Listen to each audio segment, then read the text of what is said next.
Pela fé posso enxergar, pela fé posso tocar, pela fé, pela fé.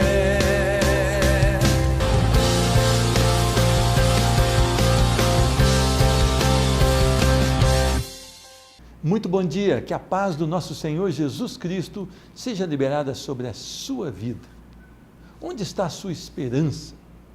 As pessoas têm esperança em muitas coisas, talvez num time de futebol, talvez na situação do nosso país ser melhor, eleições municipais esse ano. Qual é a sua esperança? Onde está o desejo do seu coração? A palavra do Senhor no Salmo de número 119, versículo 43, nos traz uma ótima direção. Jamais tires da minha boca a palavra da verdade, pois nas tuas ordenanças coloquei a minha esperança. Muitas vezes nós colocamos a nossa esperança em um homem, em uma situação, em uma faculdade. Não, a nossa esperança tem que ser alicerçada em Cristo Jesus. Ele é a palavra, Ele é a rocha, e nós temos então que desejar a palavra de Deus nos nossos corações, porque quando você procurar, no momento de desespero, no momento de tristeza, você procurar algo para direcionar a sua vida, certamente você encontrará. Você tem perdido o seu tempo, colocando esperança naquilo que é perecível? Volte para a palavra do Senhor, tenha a palavra do Senhor como fundamento na sua vida, que Deus vai te abençoar, no nome de Jesus. Eu quero conversar hoje com a Fabiana de Oliveira.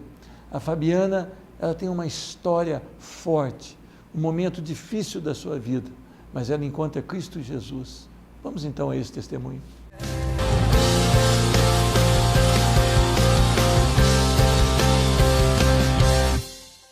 Recebo no programa Restaurando Vidas a minha irmã em Cristo, Fabiana de Oliveira Custódio. A paz do Senhor, seja bem-vinda, irmã. Paz e graça, é um prazer poder estar aqui. Amém. Irmã, hoje você é uma mulher apaixonada por Jesus? Com certeza. Jesus Cristo mudou a sua história? Mudou, com certeza. Hoje você sente necessidade de Deus? Sinto, completamente. A pessoa hoje diz assim, eu sou cristão, eu sou evangélico, mas não tem um relacionamento íntimo com Deus. Pode isso acontecer? Pode sim. Mas não é a pessoa verdadeiramente crente, né? Não, não é. Porque é como se fosse uma capa, né? Ela veste aquela capa, mas no seu interior ela não é nada daquilo. Amém. Fabiana, você foi uma menina adotada, né? Sim. Como é que foi esse processo? Como é que a sua mãe hoje, né, recebeu essa notícia? Conta um pouquinho dessa história. Então, quando eu nasci, foi uma das aventuras amorosas que a minha mãe biológica teve, e foi quando eu vim. E então, ela não tinha condições de poder me sustentar, né?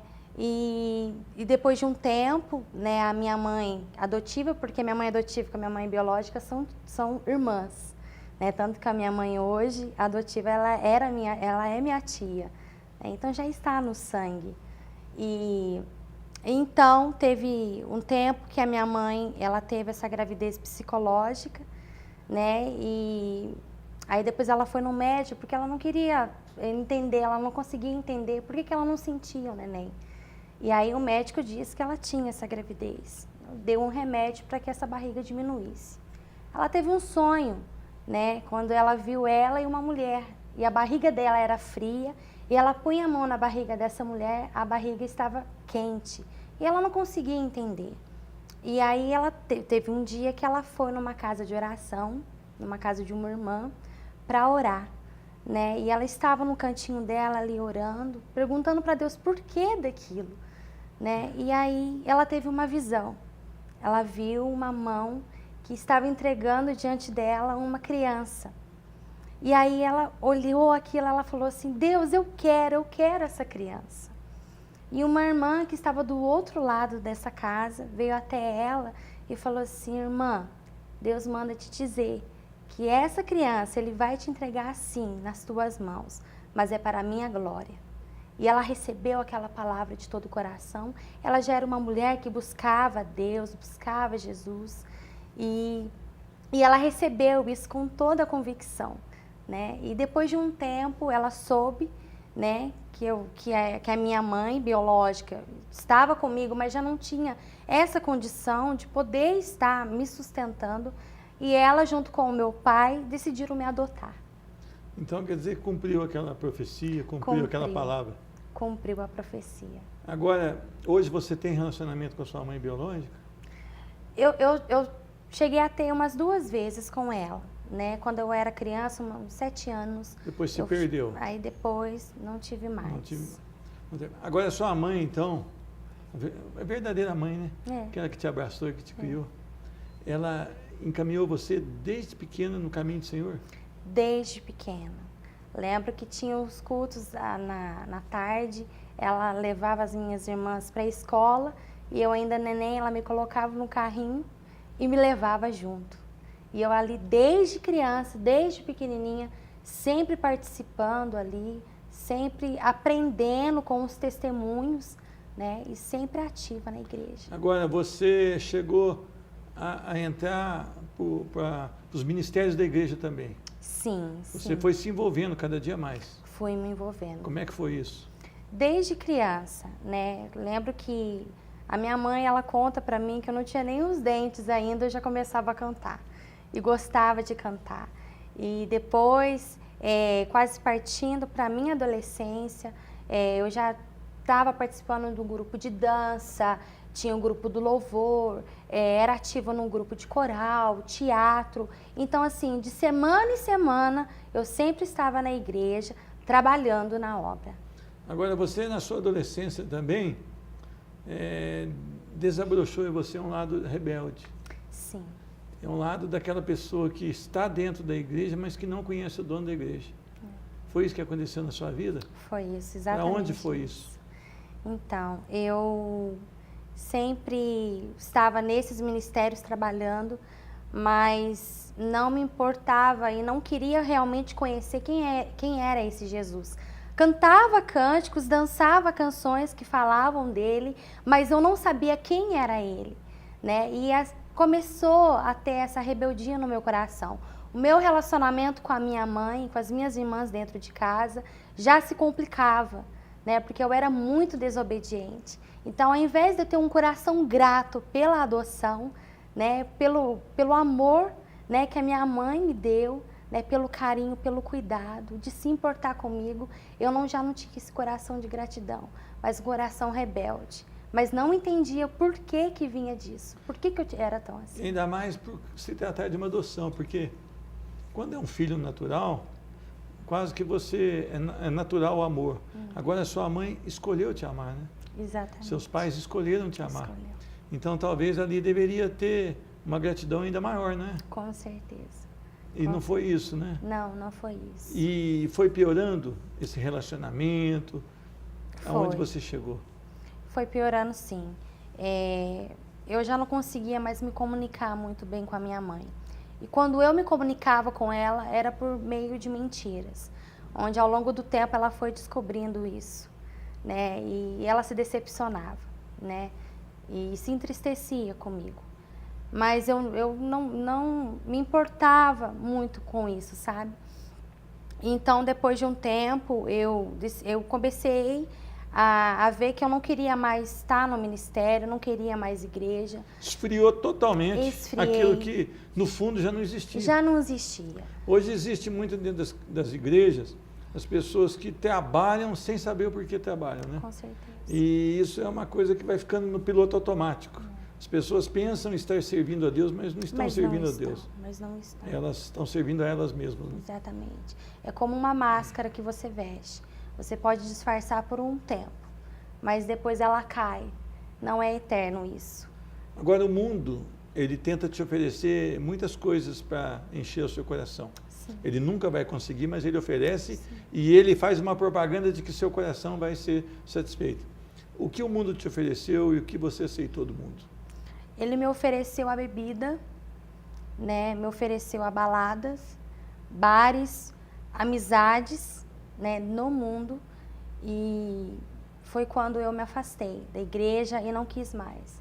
Aí eu ia só nas noites, ficava a noite inteira, fora de casa, minha mãe em casa preocupada, né? Às vezes ela ligava no meu celular, eu desligava o celular, né? Porque achava que já era totalmente independente, maior de idade, e achava que podia fazer o que bem queria. E aí, quando eu comecei a me envolver e ter outros relacionamentos, né, onde esses relacionamentos eu achava que podia preencher um vazio que tinha no meu coração, mas que eu não sabia que era só Jesus que podia preencher. Você achava que essa pessoa realmente pudesse te amar? Pudesse me amar. Mas nunca te amar. Nunca me amou. Quem amava era sua mãe. Era minha que dobrava os joelhos por você, que te levava no culto e que estava sempre ali esperando você de volta. Sim. Mas é interessante, nessas noitadas, nessas baladas, de vez em quando o Espírito Santo ministrava no seu coração, dava uma parada, uma paralisada, e você pensava em voltar ou não? Sim, várias vezes. Teve muitas vezes em que só uma canção, Deus já começava, o Espírito Santo começava a ministrar, e ministrava de falar: filha, volta, volta porque eu ainda estou te esperando, e tem um plano na sua vida. E ele falava fortemente no meu coração, e era sempre isso. E eu chorava, né, e falava: Deus, eu quero voltar para o Senhor.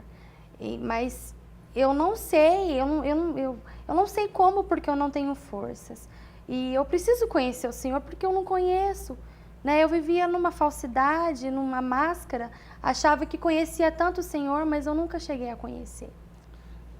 Você me conhece, você sabe o teor das minhas pregações, e eu bato muito nisso, que grande parte da igreja contemporânea, ela não é convertida. Não. Hoje nós temos aí jovens com camisetinha para a rua, mas o comportamento, as palavras, as atitudes, nós temos aí homens que andam de terno aí, com a Bíblia debaixo do braço, mas quando há um testemunho lá fora, você vê que não há nenhuma conversão. Não. Então era você, nesse tempo, da mesma maneira. Com certeza. Havia uma capa de cristã, né? Era. Mas não tinha nada de essência, né? Não tinha. E você sentiu o desejo de Deus? Eu comecei a sentir esse desejo. E como é que foi essa busca? Quando o meu último relacionamento foi frustrado. Tragédia. E foi uma tragédia. E aí eu me vi realmente num beco sem saída, no fundo do poço. Desamparada. Né? Desamparada porque eu estava longe da minha família, longe da minha casa. Você tinha menosprezado a sua família? Tinha menosprezado. Né? E não tinha mais aquele relacionamento que coloquei toda a minha confiança nesse relacionamento, já não tinha mais. Então eu me senti sozinha no fundo do poço.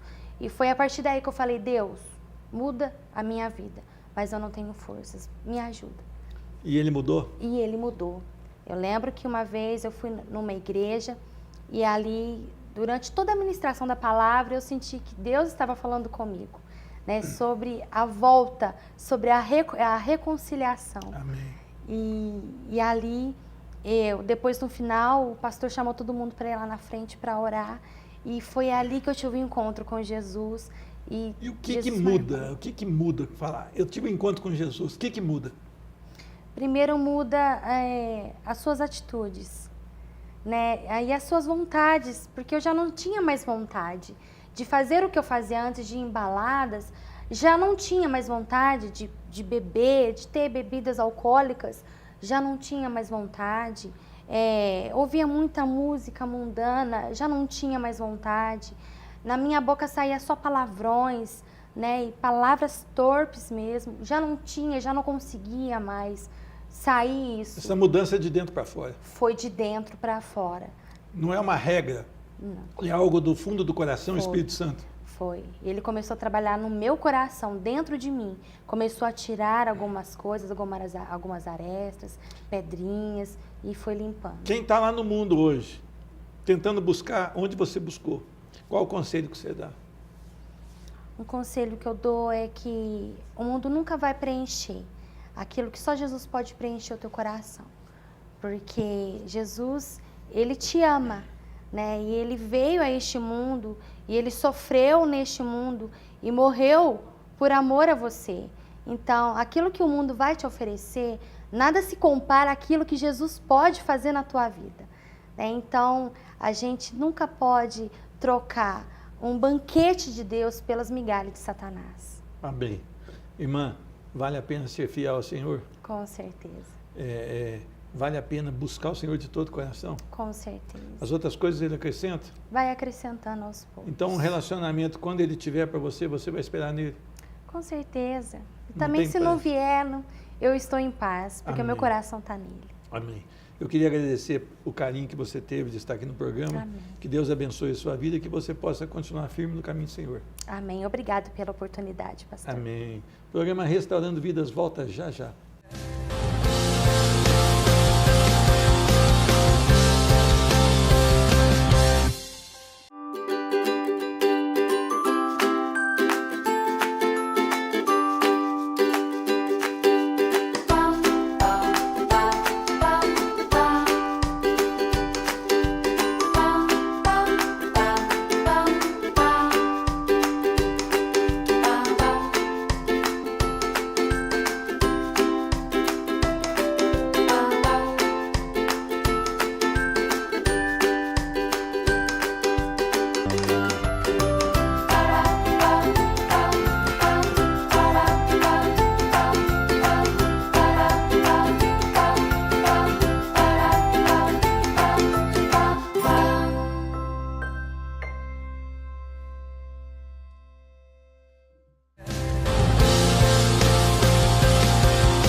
Eu queria falar para você que deseja ver a glória de Deus.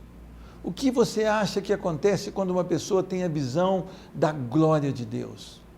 Nós vivemos um tempo onde as pessoas são religiosas, mas não tiveram uma experiência real com Deus.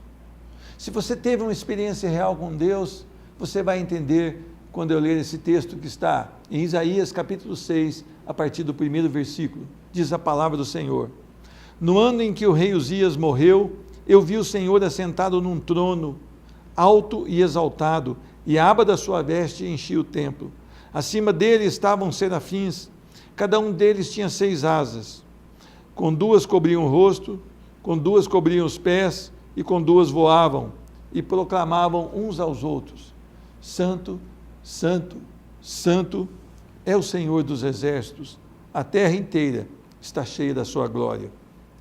Ao som das suas vozes, os batentes da porta tremeram, e o templo ficou cheio de fumaça. Então gritei: ai de mim, estou perdido, pois sou um homem de lábios impuros, e vivo no meio de um povo de impuros lábios. Os meus olhos viram o Rei, o Senhor dos exércitos. Logo um dos serafins voou até mim, trazendo uma brasa viva, que havia tirado do altar com uma tenaz. Com ela tocou a minha boca e disse: veja, isto tocou os seus lábios, por isso a sua culpa será removida e o seu pecado será perdoado. Então ouvi a voz do Senhor conclamando: quem enviarei? Quem há de ir por nós? Eu respondi: eis-me aqui, envia-me a mim. Amém? Vamos orar. Senhor Deus, que preciosa é a tua palavra, Senhor Deus. No nome do Senhor Jesus Cristo, ministra hoje com o teu poder, com a tua graça e com a tua glória, para que todos nós sejamos tocados pelo poder da tua palavra. E essa pessoa que assiste o programa Restaurando Vidas, Senhor Deus, tu conheces esse coração, tu sabes da necessidade, vai de encontro a essa necessidade, Senhor Deus. Transborda essa vida com o manjar da tua palavra. Eu oro e agradeço em nome de Cristo Jesus. Amém.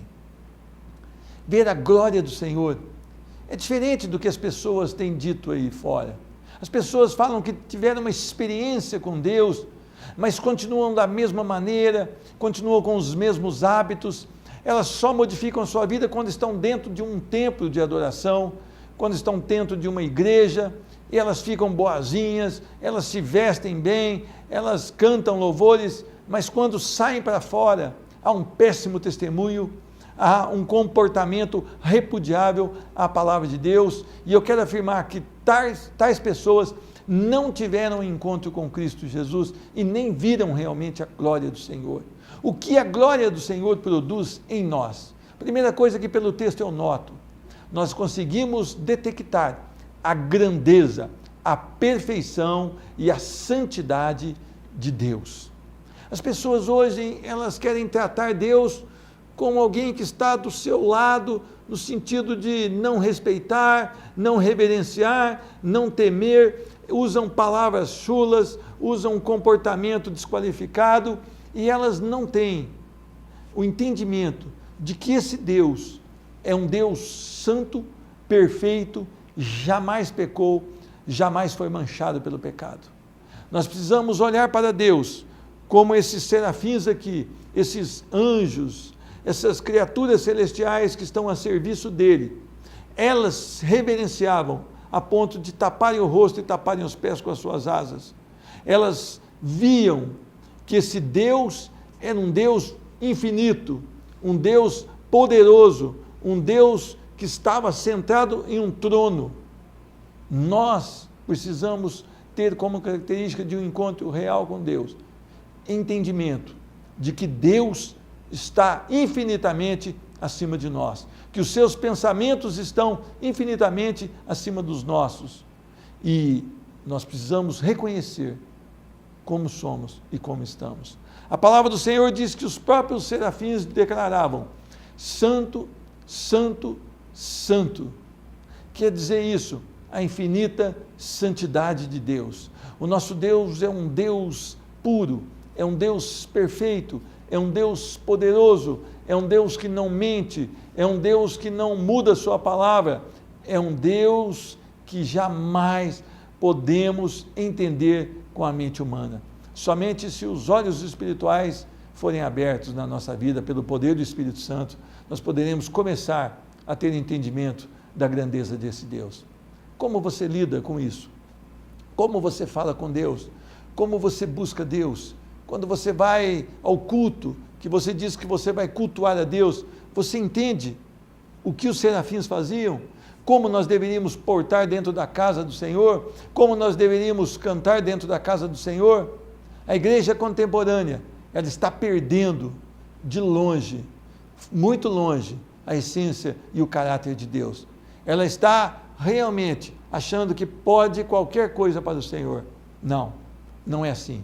Quando nós vamos conversar com uma autoridade, seja um juiz ou um delegado, nós temos que ter postura, nós temos que ter vestimenta, nós temos que ter uma palavra de educação, de reverência, porque senão, para uma autoridade humana, nós somos descartados e talvez presos. Mas quando nós vamos conversar com Deus, é um Deus amoroso, sim, é um Deus misericordioso, sim, mas é o Deus santo, perfeito, e o Deus para nós adorarmos. Por que a gente vai de qualquer maneira? Você já teve um encontro com a glória do Senhor? A segunda coisa que eu aprendo é que tudo se abala diante dessa majestade. Diz a palavra aqui no versículo 4, ao som das suas vozes, os batentes das portas tremeram e o templo ficou cheio de fumaça. A glória do Senhor encheu o templo. Aqueles batentes da porta tremeram. Por quê? Porque o poder de Deus estava ali. O poder de Deus é infinito, é insondável. E ele faz com que até as coisas materiais se prostrem. Falta o coração do homem. Mas eu continuo a palavra do Senhor. Então gritei, ai de mim. O que aconteceu com esse homem? Quando esse homem chamado Isaías olhou para a glória do Senhor, viu santidade, viu pureza, viu perfeição, ele olhou para dentro dele e viu podridão. Ele olhou para dentro dele e viu que ele estava muito aquém daquilo que ele achava. Por isso ele diz, ai de mim, sou um pecador. A terceira coisa que nós vemos aqui é que o homem se sente pecador quando tem um real encontro com a glória de Deus. Você já se sentiu assim? Você já buscou a Deus e se sentiu um miserável pecador? Foi isso que Isaías teve, foi isso que ele sentiu. Nós não podemos achar que somos mais do que somos miseráveis e pecadores diante desse Deus. Só pela graça, só pela misericórdia nós podemos sair do lugar. Nós precisamos entender que dependemos em todas as coisas dele. Ai de mim, estou perdido, pois sou um homem de lábios impuros. Quando nós temos um encontro com a glória do Senhor, nós conseguimos enxergar a nossa real condição. A condição do homem é depravação total. Nós somos salvos pela graça, nós somos salvos pela misericórdia, não por méritos próprios. Nada nós podemos fazer para ser salvo. Nós temos só que crer no sacrifício de Jesus na cruz. E esse Deus, Ele nos faz enxergar quem realmente somos. Quarta coisa que eu aprendo aqui. Vivo no meio de um povo de impuros lábios. Sabe o que eu aprendo aqui? Quando nós estamos diante da glória do Senhor, nós conseguimos ver a podridão que o mundo está. O mundo hoje, ele torce, ele quer sempre levar vantagem. O mundo de hoje, ele não respeita mais o pai, não respeita mais a mãe, não respeita mais o próximo. O mundo de hoje, ele faz alguém tirar a vida de alguém por poucos reais. O mundo de hoje, ele não respeita nem a natureza que Deus colocou para dar gozo a nós. O mundo de hoje é um mundo que só pensa em se dar bem. Nós vivemos no meio de um mundo totalmente pervertido, corrompido. A glória de Deus faz você enxergar isso. Hoje eu tenho visto com muita tristeza as igrejas chamadas evangélicas, levando para dentro dos seus cultos festa junina, levando para dentro dos seus cultos festas pagãs, levando para dentro dos seus cultos luzes, boates, cantores evangélicos sendo pagos para louvar a Deus. O louvor não é por dinheiro, tem que ser de graça recebeste, de graça deveremos dar. E essas igrejas estão crescendo, estão enchendo-se de cristãos vazios, de homens e mulheres que nem conversão tiveram. Por quê? Porque não reconhecem que o mundo está corrompido e começam a levar o mundo para dentro da igreja.